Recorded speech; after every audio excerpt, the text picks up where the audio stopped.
আপনারা হয়তো অনেকেই জানেন না যে ইতিমধ্যেই কিন্তু আধার কার্ডে একটি বড় পরিবর্তন এসছে। যদি আপনারা অনলাইন থেকে বর্তমানে আধার কার্ড ডাউনলোড করেন বা ই আধার কার্ড ডাউনলোড করেন তাহলেই কিন্তু আপনারা এই পরিবর্তন দেখতে পারবেন।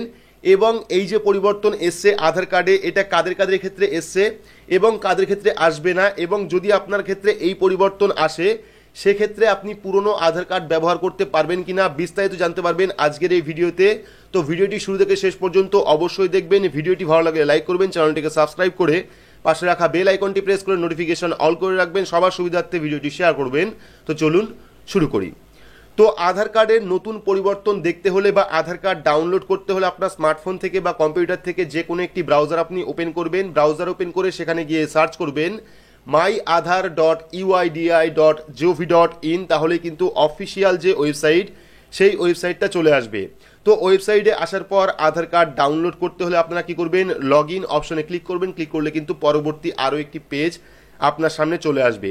তো পরবর্তী পেজে আপনারা প্রথমেই আধার কার্ড নাম্বার দেবেন। আধার কার্ড নাম্বার দেওয়ার পর যে ক্যাপচা কোডটা পাচ্ছেন সেই ক্যাপচা কোডটা এখানে ফিল আপ করবেন।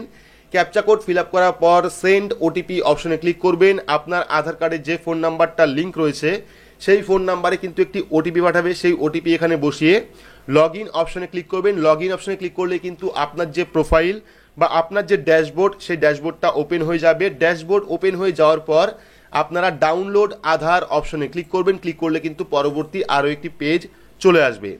যদি আপনারা অনলাইন থেকে মার্কস আধার কার্ড ডাউনলোড করতে চান সেক্ষেত্রে কিন্তু চেকবক্সে ক্লিক করবেন, সেক্ষেত্রে আপনারা অনলাইন থেকে মার্কস আধার কার্ড ডাউনলোড করতে পারবেন। তো মার্কস আধার কার্ড কি, এটা কোন ক্ষেত্রে ব্যবহার করা হয়, ইতিমধ্যেই কিন্তু এই নিয়ে ভিডিও আমরা করে রেখেছি, গিয়ে দেখে নেবেন। তো আমরা রেগুলার আধার কার্ড ডাউনলোড করব, সেক্ষেত্রে এখানে আনচেক করব। আনচেক করার পর ডাউনলোড অপশনে ক্লিক করব। ক্লিক করলে কিন্তু দেখতে পারবেন আপনার যে আধার কার্ড সেই আধার কার্ডটা কিন্তু ডাউনলোড হয়ে গেছে। তো আধার কার্ড ডাউনলোড হয়ে যাওয়ার পর ওপেন অপশনে ক্লিক করবেন। ক্লিক করলে কিন্তু আধারের যে পিডিএফ সেই পিডিএফটা ওপেন হবে।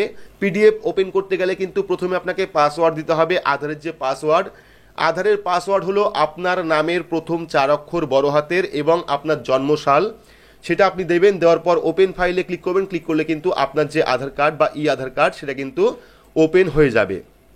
এইবার এখানে যে পরিবর্তনগুলি এসছে আমি কিছু জায়গায় ব্লার করে রেখেছি কিছুটা সিকিউরিটির কারণে। তো এইবার যে আধারের পরিবর্তন এসছে সেই পরিবর্তন আপনারা দেখতে পারবেন।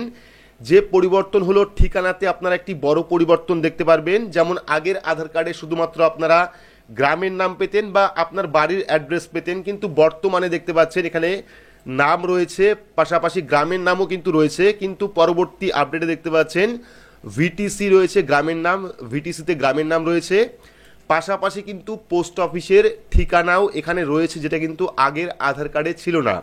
তো এখানে কিন্তু পোস্ট অফিসের ঠিকানাও রয়েছে, ডিস্ট্রিক্ট রয়েছে, স্টেট রয়েছে, পিনকোড রয়েছে এবং মোবাইল নাম্বারেও কিছুটা পরিবর্তন করা হয়েছে। তো মূল যে পরিবর্তন করা হয়েছে সেটা হলো ঠিকানাতে পোস্ট অফিস অ্যাড করা হয়েছে এবং পাশাপাশি মোবাইল নাম্বারেও একটা নতুন আপডেট করা হয়েছে এবং ভিটিসি দেখতে পারবেন আপনার গ্রামের নাম কিন্তু এখানে চলে আসবে। তো এটা হলো মূল পরিবর্তন। আরও একটি পরিবর্তন এসছে যেটা আপনারা নিচে আসলে দেখতে পারবেন। তো আমরা একটু নিচের দিকে চলে আসবো। নিচের দিকে চলে আসলে দেখতে পারবেন এখানে কিন্তু একটা রেড বক্সে একটা কথা লেখা আছে, যেখানে লেখা আছে যে আধার কার্ড শুধুমাত্র আইডেন্টিটি প্রুফ হিসাবে আপনি ব্যবহার করতে পারবেন। এটা কিন্তু কোনো রকম সিটিজেনশিপ বা নাগরিকত্ব পরিচয় নয় বা জন্মতিথির পরিচয় নয়। অর্থাৎ আধার কার্ড শুধু একটি ডকুমেন্ট, এটা কিন্তু কোনো নাগরিকত্বের পরিচয় নয় বা জন্মতিথির পরিচয় কিন্তু আধার কার্ড নয়। এটাও কিন্তু এখানে মেনশন করা রয়েছে, যেটা কিন্তু নতুন আপডেট করা হয়েছে।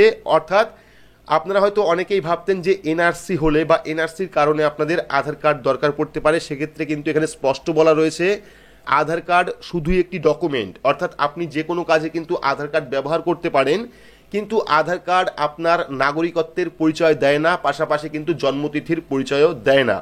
সেক্ষেত্রে কিন্তু সিটিজেনশিপ বা আইডেন্টি শুধুমাত্র আইডেন্টিটি প্রুফ হিসাবে আপনি আধার কার্ড ব্যবহার করতে পারবেন। তো মূল দুটো পরিবর্তন কিন্তু এখানে এসছে।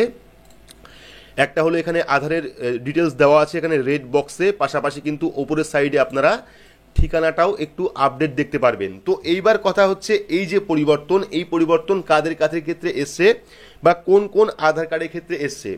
তো আমার যেটুকু মনে হয়, আপাতত অফিসিয়ালি আপডেট নয়, আমার যেটুকু মনে হয় যারা আগে বা ইদানিং কিছু সময়ের মধ্যে আপনারা অ্যাড্রেস পরিবর্তন করেছেন বা অ্যাড্রেস আপডেট করেছেন তাদের ক্ষেত্রে এই পরিবর্তন আসতে পারে। যেহেতু আমি অনেকগুলি আধার কার্ড দেখেছি কিন্তু প্রত্যেকটাতেই অ্যাড্রেস আপডেট করা ছিল বা আধার কার্ড কারেকশন করা ছিল, সেক্ষেত্রে আমার মনে হয় যারা যারা আধার কার্ড আপডেট করিয়েছেন বা আধার কার্ডের ঠিকানা পরিবর্তন করিয়েছেন তাদের ক্ষেত্রে এই যে অপশনটা বা এই যে আপডেট সেটা দেখা যেতে পারে। আবার এমনটাও হতে পারে যারা যারা আধার কার্ডের ডকুমেন্ট আপডেট করেছেন, অর্থাৎ proof of identity, proof of address যারা আধার কার্ডে আপডেট করিয়েছেন বা আপলোড করিয়েছেন তাদের ক্ষেত্রেও কিন্তু এই আপডেটটি আসতে পারে। এটা আমার মনে হচ্ছে অফিসিয়ালি আপডেট নয়। দুটো কারণ হতে পারে, একটা হলো আধার কার্ড আপডেটের ক্ষেত্রে এই পরিবর্তন আসতে পারে, আবার আরেকটা ডকুমেন্ট আপলোডের ক্ষেত্রে কিন্তু যাদের ডকুমেন্ট আপলোড সাকসেসফুলি সাবমিটেড হয়েছে বা অ্যাপ্রুভ হয়ে গেছে তাদের ক্ষেত্রেও কিন্তু এই পরিবর্তনটা আসতে পারে। তো এবার অনেকের জিজ্ঞাসা থাকতে পারে যে আমরা যে নতুন আপডেট আধার কার্ড পাচ্ছি সেক্ষেত্রে পুরনো যে আধার কার্ড সেই আধার কার্ড আমরা কোথাও ব্যবহার করতে পারবো কিনা। তো সেই ক্ষেত্রে কিন্তু আপনারা চাইলে পুরনো আধার কার্ডও ব্যবহার করতে পারেন, চাইলে আপনারা নতুন আধার কার্ডও ব্যবহার করতে পারেন। অর্থাৎ এই যে আপডেটেড আধার কার্ড চাইলে আপনারা এটাকে প্রিন্ট আউট করে ব্যবহার করতে পারেন, চাইলে আপনার কাছে যে পুরনো আধার কার্ড রয়েছে সেই আধার কার্ডও আপনি ব্যবহার করতে পারেন। যেহেতু অনলাইন কাজে আধার কার্ড ব্যবহার করা হয় সেক্ষেত্রে যখনই আপনার আধার কার্ড নাম্বার দেবে তখনই কিন্তু আপনার আপডেটেড আধার কার্ড আপনি যেখানে জমা করবেন সেখানে কিন্তু আপডেটেড আধার কার্ডই আপলোড হবে। সেক্ষেত্রে আপনি নতুন বা পুরনো যে কোনো আধার কার্ডই ব্যবহার করতে পারেন, চাইলে আপনার এটাকে প্রিন্ট আউট করে বের করে ল্যামিনেশন করে রাখতে পারেন। তো এই ছিল আধার কার্ডের নতুন গুরুত্বপূর্ণ একটি আপডেটটি আপনাদের কেমন লাগলো অবশ্যই কমেন্ট বক্সে কমেন্ট করে জানাবেন। ভিডিওটি ভালো লাগলে লাইক করবেন, চ্যানেলটিকে সাবস্ক্রাইব করে পাশে রাখা বেল আইকনটি প্রেস করে নোটিফিকেশন অল করে রাখবেন, সবার সুবিধার্থে ভিডিওটি শেয়ার করবেন। তো আজকের মতো এইটুকুই, ধন্যবাদ।